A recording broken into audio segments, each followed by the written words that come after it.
Magandang araw po, welcome po sa aking channel, Nov9 TV. Patalasasan po, meron po ba kayong mga properties na napapabayaan or non-performing assets? Plan nyo ibenta, pero wala kayong oras pagbenta nito. Kung ito'y pagkakatiwala nyo po sa amin, tawag lang po kayo sa aking numero, usap po tayo, gawan ko po ng video for free. Yes, libre po. Wala po kayong babayaran. Tutulungan pa namin kayong mabenta ang inyong property. Kami na po bala sa marketing, sa boosting, pati po sa paid advertisements, even sa tripping. Hindi na po kayo mapapagod sa pag-entertain ng mga buyers. Kami na po bala sa lahat. Tawag lang po kayo. Nandito po tayo ngayon sa Cabanatuan City kung saan meron po tayong bagong video presentation. Mga residential farm property. Mga ilang parsela din po yan. Ang buong sukat po nito ay nasa 5 hectares more or less. Pinaghatian na rin po ng mga magkakapatid. At pwede po kayong bumili ng 1,000 square meters, 2,000 square meters, meron pong 7,000 hanggang 1.4 hectares kung gusto mas malaki. Dalawa po ang entry at exit points.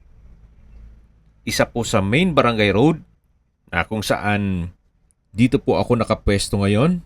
Ang likod ko po nito ay yung main barangay road. At yung sa dulong parte naman na access road ay yung may irrigation. Ito pong dinadaanan natin ngayon. Yan po yung kabilang parte nitong property.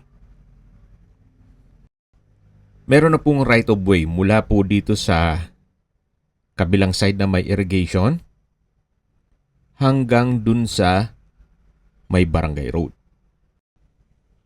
At ginawa na rin po nila ng concrete na tulay. Yan po. At yung gate. May access na rin po dito ng tubig, kuryente, at internet provider. Dito po sa Barangay Balete. At sa census naman, ang populasyon po dito ay nasa 3,000 more or less. Then, ang estimated elevation above sea level ay 113.5 feet. Ito pong zino-zoom ko, yung pong may puno, yan po yung unang parte ng video. Then meron na rin pong mga poste, concrete na post, na palatandaan po yan ng mga parsela ng lupa. Again, pwede po kayong bumili ng lupa na may sukat na 1,000 square meters, 2,000 square meters, 4,000 square meters, 7,000, or 1.4 hectares. Yan po yung irrigation. Kung gusto nyo pong pagpatuloy itong rice field para maging income generating, pwede naman po. Or pwede rin pong patambakan ninyo at lagyan ng resort. Gawa ng marami na rin pong resort dito. Yung barangay road po na Mayapyap General Mamerto Natividad Road ay may access papuntang Pinagpanaan Rizal Road. So dalawa po ang entry at exit points dito sa barangay. Okay, sa distance, location at travel time portion na po tayo. Mula naman po sa bayan ng Cabanatuan, kung saan kumpleto na po doon gaya ng banks, schools, church, groceries, convenience store, remittance center, at hospital. Ang distance is 10.4 kilometers at ang travel time is 26 minutes. At yan po yung lagi kong binabanggit sa inyo na dapat nyo i-consider sa paghanap ng property ay yung meron pong malapit na hospital. Hindi ko naman po sinasabing sakitin kayo.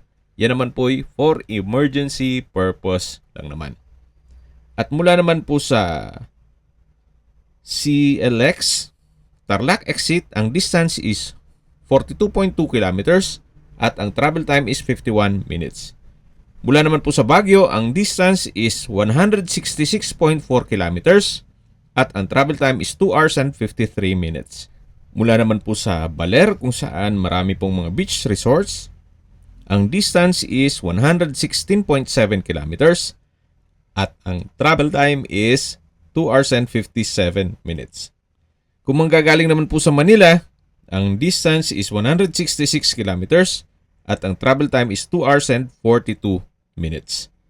At mula naman po sa Clark International Airport, ang distance is 78.8 kilometers at ang travel time is 1 hour and 22 minutes. Yan po, kung kayo po'y naghahanap ng tahimik na lugar at sariwa ang hangin na property, well, ito na po yung hinahanap nyo. Binebenta po ito ni owner sa halagang 3,800 pesos per square meter. Kung may mga katanungan po kayo, tawag lang po kayo sa aking numero. At sa mga kababayan naman natin nasa ibang bansa, meron po akong WhatsApp, Viber, Telegram at Signal. Same number lang po, 0917-316-3399.